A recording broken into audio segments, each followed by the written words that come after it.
Makan siang, makan malam, lauknya tetap ikan asin.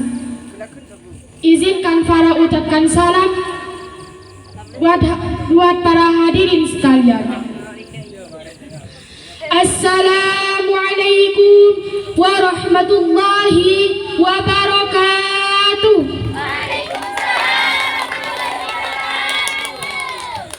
Innal hamdalillah nahmaduhu wa nasta'inuhu wa nastaghfiruhu wa na'udzu billahi min shururi anfusina wa min sayyiati a'malina. May yahdihillahu fala mudilla lahu wa may yudlil fala hadiya lahu. Asyhadu an la ilaha illallah wa asyhadu anna Muhammadar Rasulullah.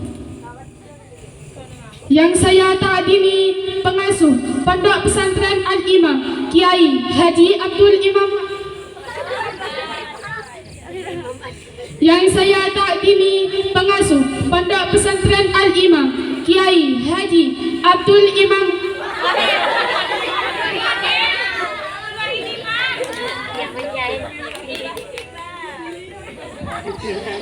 Yang saya muliakan, yang saya muliakan pemangku wilayah putra dan pemangku wilayah putri Neng Fatimatul Zahra dan Gus Ainul Yakin. Pertama-tama marilah kita panjatkan puja dan puji syukur kita kehadirat Allah Subhanahu wa taala yang telah memberikan nikmat kepada kita, dari nikmat yang paling kecil sampai nikmat yang paling besar, yaitu nikmat iman dan nikmat Islam. Salawat serta salam marilah kita curahkan kepada junjungan kita, revolusioner Islam sedunia, mendobrak kebatilan, penghancur kemungkaran, membawa rahmat seluruh alam, yaitu baginda alam, Habibina wa Nabiyina wa Maulana Muhammad sallallahu alaihi wasallam. Izinkan Farah salawat dulu ya. Allahumma salli wa sallim ala Sayyidina wa Maulana Muhammadin adada ma fi ilmillahi salata daimatan bidawami mulkillahi. Hadirin yang dirahmati Allah, pada kesempatan yang penuh ukhuwah ini, izinkan saya, Hizi Novia Farhansa, akan menyampaikan pidato yang bertema pendidikan diniyah dan pendidikan karakter. Pendidikan adalah proses mengubah jati diri anak menjadi lebih berkembang dalam hal pengetahuan maupun keterampilan. Di madrasah tidak hanya diajarkan pendidikan suatu mata pelajaran saja, tapi diajarkan pula pendidikan yang berkarakter atau budi pekerti. Pendidikan dimulai dari keluarga. Keluarga adalah tempat pertama dan yang paling utama bagi pembentukan dan pendidikan anak.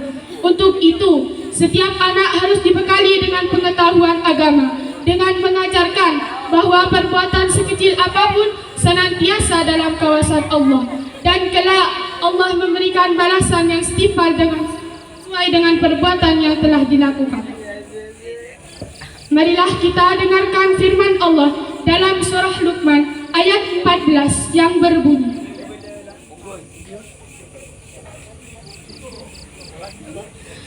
A'udzu billahi minasy syaithanir rajim.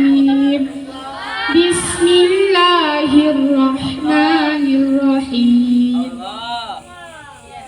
Wa wassaynal insana biwalidayhi hamalathu ummuhu wahnan ala wahnin wa fisaluhu fi amaini an ishkur li wa liwalidayka ilayyal masir. Sadaqallahul azim. Al-ayah. yang artinya, dan kami perintahkan kepada seluruh manusia untuk selalu berbuat baik kepada kedua orang tuanya. Ibunya telah mengandungnya dalam keadaan lemah dan payah, dan yang bertambah-tambah dan menyampihnya dalam usia 2 tahun. Bersyukurlah kepadaku dan kepada kedua orang tuamu, hanya kepada aku kembali. Hadirin yang dirahmati Allah, sebagai seorang anak yang telah dilahirkan dan dirawat oleh kedua orang tua kita, sudah seharusnya kita menghormati dan memuliakan mereka.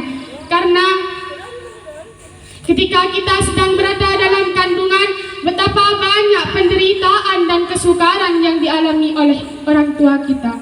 Ingatlah, jangan pernah durhaka kepada kedua orang tua kita. Hai manusia, hormati ibumu yang melahirkan dan membesarkanmu, darah dagingmu dari air susunya, jiwa ragamu dari kasih sayangnya. Dialah manusia satu-satunya yang menyayangimu tanpa ada batasnya. Hadirin yang dirahmati Allah, Rasulullah SAW menegaskan agar seorang anak mendahulukan perbuatan baiknya kepada sang ibu, berbakti kepada kedua orang tua, terutama kepada ibunya yang telah mengandungnya dalam keadaan lemah dan payah, yang bertambah-tambah seiring bertambahnya usia kehamilan, lalu ia menyusui dalam usia 2 tahun. Bukan berarti seorang ayah tidak mendapatkan hak bakti dari seorang anak. Namun, jika dibandingkan beban yang ditanggung oleh keduanya, beban ayah tidak sebesar beban ibu. Karena tanpa bimbingan kasih sayang yang diberikan oleh keduanya, kita tidak akan sampai pada detik ini.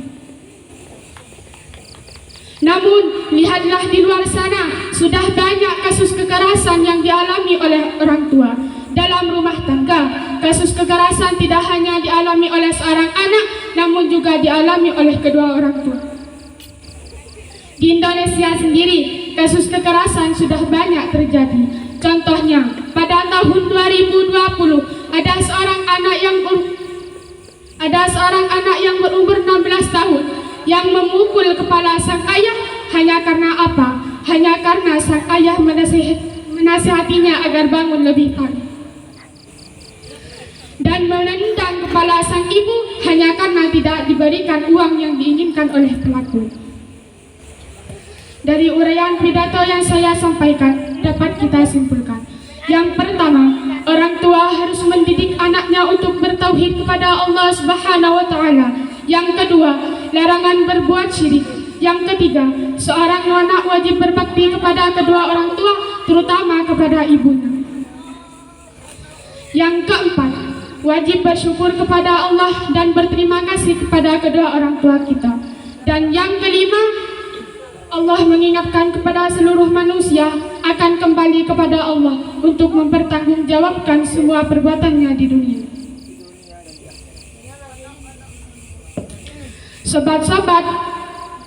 Sobat-sobat buah manggis, puas tidak puas, waktunya sudah habis. Akhiran, assalamualaikum warahmatullahi wabarakatuh.